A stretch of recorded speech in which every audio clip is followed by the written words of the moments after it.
جز کیس اور کوئی نہ آیا بروئے کار،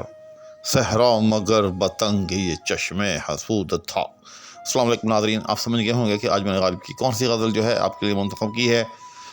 یہ بہت ہی اس اعتبار سے اہم غزل ہے کہ غالب کا وہ جو ایک غالبیت کا مشکل پسندی کا رنگ ہے کہ ذرے سے جو ہے یوں سمجھیں کہ کائنات نکال کے رکھ دینا، قطرے سے سمندر جو ہے وہ نکال کے دکھا دینا، تو وہ اسی غزل میں ہے، اس لیے میں نے یہ غزل آج منتخب کی ہے۔ تو آئیں اس غزل کی تشریح و تفصیل شروع کرتے ہیں، لیکن اس سے پہلے ہمیشہ کی طرح آپ سے یہ التماس کہ اگر کوئی صاحب چینل پر نئے ہو تو برائے مہربانی چینل کو سبسکرائب بھی کر لیں، ساتھ میں موجود بیل آئیکن کو بھی پریس کرنے شکریہ۔ تو پہلی بات تو یہ ہے کہ یہ غزل جو ہے جو اس وقت عام طور پر دواوین کے اندر دستیاب ہے، دیوان غالب کے اندر، اس میں مطلع نہیں ہے، تو اس کو ہم غزل بلا مطلع کہیں گے۔ اور دوسری بات یہ کہ یہ بحر مضارع کے اندر ہے، یعنی مفعول و فاعلات و مفاعیل و فاعل۔ یہ میں نے آج محسوس کیا ہے کہ مجھے جب بھی میں کوئی غزل شروع کروں غالب کی تو اس کی جو بحر ہے وہ مجھے بتانی چاہیے، کہ تاکہ اگر کوئی دوست اس میں اس قافیہ ردیف کے ساتھ کوئی لکھنا چاہے تو وہ لکھ سکے۔ بس یہ سستی ہوتی چلی گئی، لیکن آئندہ میں اس کا التزام کروں گا انشاءاللہ العزیز۔ تو یہ بحر جو ہے بحر مضارع کہلاتی ہے، اور اس کے ارکان ہیں مفعول و فاعلات و مفاعیل و فاعل۔ تو پہلا شعر ہے، جز کیس اور کوئی نہ آیا بروئے کار، صحرا مگر بتنگ یہ چشم حسود تھا۔ تو سب سے پہلے تو اس کو ایک نظر جو ہے وہ معنی کے اعتبار سے دیکھ لیں، اس میں کون کون سے مشکل الفاظ ہیں اور ان کے کیا معنی ہیں۔ جز کا مطلب ہوتا ہے کے سوا، ٹھیک۔ جز کیس، کیس یاد رکھیے گا کہ مجنوں کا نام ہے، اس کو جو ہے وہ کیس عامری بھی کہتے ہیں۔ جز کیس اور کوئی نہ آیا بروئے کار، بروئے کاران، جیسے میں کہتے ہیں نا کارآمد آنا، تو یہ بروئے کار کا مطلب یہ ہے کہ اس کام یہ کام کرنے کے لیے، اور یہ کام کیا تھا جس کام کے لیے یہ کیسے عامری جو ہے اس نے اپنے آپ کو پیش کیا، وہ ایک ہی کام تھا، اور وہ کام تھا عشق کا۔ تو غالب کہتا ہے کہ جز کیس اور کوئی نہ آیا بروئے کار، کہ یہ جو کار مشکل کار عشق تھا، اس کو سارے انجام دینے کے لیے، اس کو آخری حد تک پہنچانے کے لیے ہمیں اس میدان میں کوئی مرد نظر نہیں آتا سوائے کیس کے۔ یعنی عاشقی کے اندر اگر کسی نے نام کمایا ہے، کوئی مشہور ہوا ہے، عشق کا اگر کسی نے حق ادا کیا ہے عشق مجاز کا، تو وہ ہمیں صرف اور صرف مجنوں یا کیسے عامری ہی نظر آتا ہے۔ اب آتے ہیں دوسرے مصرعے کی طرف، صحرا مگر بتنگ یہ چشم حسود تھا۔ تو لو جی، یہ ساری کی ساری عمارت غالب نے جس شعر کی تعمیر کی ہے وہ دراصل دو لفظوں کے لیے کی ہے۔ وہ کون سے دو لفظ؟ کہ صحرا مگر بتنگ یہ چشم حسود تھا۔ یعنی صحرا جو ہوتا ہے یاد رکھیے گا کہ یہ وسعت کی علامت ہے۔ تو غالب کو یہ بہت شوق ہے کہ بلکہ غالب ایک جگہ اس کا برملا اظہار بھی کرتا ہے کہ قطرے میں دجلہ دکھائی نہ دے اور جزو میں کل کھیل بچوں کا یا کھیل لڑکوں کا ہوا دیدہ بینا نہ ہوا، کہ اگر انسان کو جو ہے ایک قطرے کے اندر پورا دریا دکھائی نہ دے اور ایک جزو کے اندر پورا کل دکھائی نہ دے، تو یہ تو بالکل دیکھنا ہوا۔ یعنی جس کو ہم، جیسے میں نے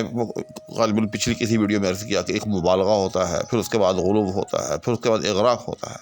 تو غالب کا دل یہ چاہتا ہے کہ معاملات کو جب تک اغراق، بلکہ اغراق سے آگے بھی اگر کوئی چیز ہوتی تو غالب وہاں تک جو ہے اشیاء کو لے جاتا، تو وہاں تک نہ پہنچا دیا جائے تو غالب کو مزہ نہیں آتا۔ اور اقبال نے اسی چیز کا جو ہے پھر برملا اظہار بھی کیا، بلکہ اقرار بھی کیا کہ ہے فرے مرغیر تخیل کی رسائی تا ہو جا، کہ تیری فکر جو ہے، اس سے ہمیں پتہ چلا ہے کہ انسان کی فکر جو ہے وہ کہاں تک جا سکتی ہے۔ تو بس اس شعر میں بھی یہی کچھ ہے۔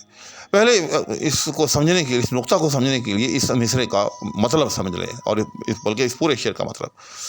پہلے مصرعے کا تو مطلب واضح ہو گیا کہ جز کیس اور کوئی نہ آیا بروئے کار، کہ سوائے کیس کے جو ہے عشق کے اندر جو ہے کسی نے نام نہیں کمایا، کسی نے عشق کرنے کا حق ادا نہیں کیا، کسی نے شہرت جو ہے وہ نہیں کمائی۔ ہاں، کہتا ہے کہ صحرا مگر بتنگ یہ چشم حسود تھا، صحرا اس نے یہ کوشش ضرور کی ہے کہ کسی طرح سے جو ہے وہ بھی جو ہے وہ کیس کی طرح مشہور ہو جائے،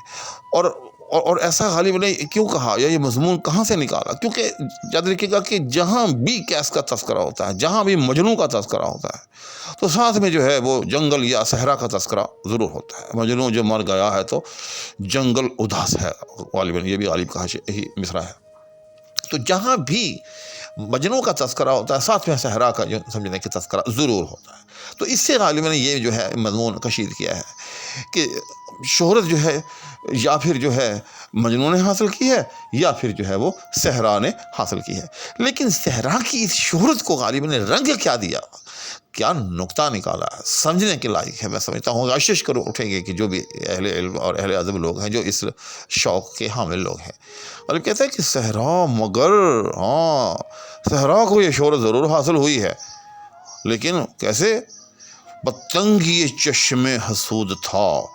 کہ صحرا جو ہے جہاں جہاں ہمیں مجنوں نظر آ رہا ہے وہاں وہاں جو ہے ہمیں صحرا بھی نظر آ رہا ہے، لیکن وہ یہ نہیں کہ وہ جو ہے واقعی اس کا اہل ہے یا واقعی اس جو ہے شہرت کا حامل ہے، بلکہ بدتنگی چشم حسود، حسود کہتے ہیں حسد کرنے والا، اور چشم آنکھ، تنگی کہ جس طرح سے کوئی بھی حاسد ہوتا ہے اس حاسد کی آنکھ کے اندر ایک تنگی ہوتی ہے، والفاظ ذکر جس طرح سے حاسد جو ہے وہ تنگ نظر ہوتا ہے، اور جہاں کہیں بھی کسی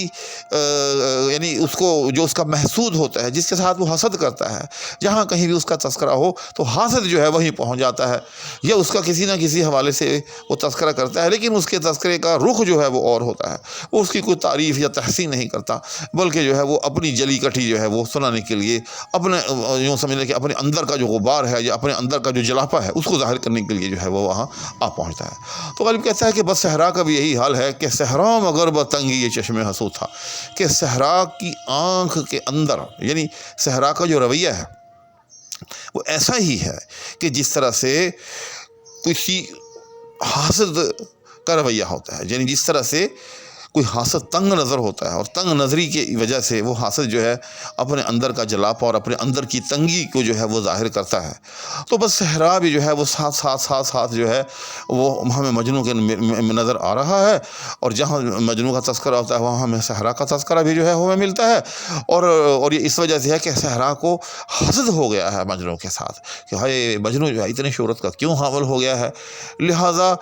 ساتھ میں جو ہے جس طرح سے ایک حاسد جو ہے وہ اپنے محسوس کا تذکرہ کرتا ہے، اسی طرح سے صحرا جو ہے وہ بھی جہاں جہاں ہمیں مجنوں کا تذکرہ ملتا ہے وہاں ساتھ جو ہے وہ صحرا کا تذکرہ بھی ملتا ہے، لیکن بدتنگی چشم حسود ملتا ہے، یعنی وہ مجنوں کا حاسد ہے۔ اب اس میں دیکھیں کہ نقطہ غالب نے جو نکالا ہے سارے کا سارا نقطہ یہ یوں سمجھ لیں کہ اس شعر کی بنیاد صرف اس چیز پر ہے کہ صحرا جو ہے یاد رکھیے گا وہ ایک علامت سمجھی جاتی ہے وسعت کی، ٹھیک، وہ علامت سمجھی جاتی ہے کشادگی کی، تو غالب کا کمال یہ ہے کہ اس نے صحرا یعنی اس وسعت کے اندر سے جو ہے وہ تنگی نکال دی، دیکھا، یعنی صحرا مگر تنگی چشم حسود تھا، کہ صحرا کا تو کام یہ ہے کہ وہ وسیع الظرف ہو، ٹھیک، وسیع القلب ہو، کیونکہ صحرا کی جو پہچان ہے اس کی جو شناخت ہے وہ تو ہے ہی کشادگی کی اور وسعت کی، لیکن یہاں ہم کیا دیکھ رہے ہیں کہ غالب نے کیا کیا کہ اسی کشادگی اور اسی وسعت اور اسی فراخی کے اندر سے جو ہے غالب نے ذیق اور تنگی جو ہے اس کا وجود جو ہے وہ ثابت کر دکھایا، بس یہی جو ہے اصل کے اندر غالب کے من کو یہ ایک نقطہ بھایا تھا، چنانچہ غالب نے کیا کیا کہ اس نقطے کو ظاہر کرنے کے لیے پوری کی پوری جو ہے ایک عمارت جو ہے وہ شعر کی جو ہے وہ غالب نے ہمارے سامنے جو ہے وہ تعمیر کر کے دکھا دی۔ اب میرا خیال یہ ہے کہ چونکہ ایک شعر کی تشریح میں ہی اتنا وقت لگ چکا ہے تو باقی غزل کو جو ہے کسی اور ویڈیو کے لیے اٹھا کے رکھتے ہیں، لیکن یہاں ایک بہت بڑا علمی نقطہ جو ہے وہ آپ کی گوش گزار کرتا چلوں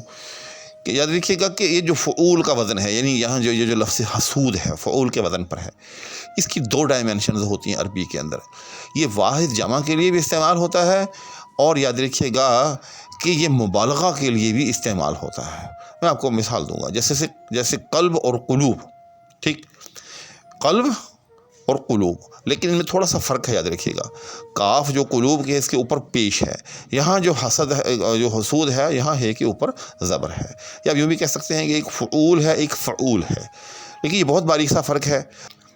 تو آپ کو معلوم ہونا چاہیے کہ اگر پہلا جو حرف ہے جس طرح سے یہاں حسود ہے، اگر اس کے اوپر زبر پڑی جائے تو پھر وہ جمع کا صیغہ نہیں ہوتا، یاد رکھیے گا، بلکہ وہ جو ہے وہ مبالغے کا صیغہ ہوتا ہے۔ اب یہی آپ کو، بلکہ میں آپ کو مفصل طور پہ سمجھا دیتا ہوں یہیں کہ بنیادی طور پر لفظ ہے حاسد، ٹھیک، حسد کرنے والا، تو حاسد کی جمع جو ہے وہ حساد آتی ہے، جی ہاں، اور یہاں یہ جو آیا حسود، یہ اس کا مبالغے کا صیغہ ہے، یعنی بہت زیادہ حسد کرنے والا۔ امید ہے کہ آپ کو یہ بھی سمجھ میں آ گیا ہوگا کہ یہاں حسود کا جو ہے اصل جو ہے معنی کیا ہے، اور غالباً یہاں لفظ حسود استعمال کر کے یعنی کہ ایک بڑا زبردست قسم کا حاسد، یعنی کہ صحرا کو ایک زبردست قسم کا حاسد جو ہے وہ قرار دیا۔ تو اس سے بلکہ ہمیں یہ بھی سمجھ آتا ہے کہ غالب جو تھا وہ نہ صرف یہ کہ وہ فارسی کا بڑا ماہر تھا، عربی کا بھی جو ہے وہ اتنا ہی بڑا ماہر تھا۔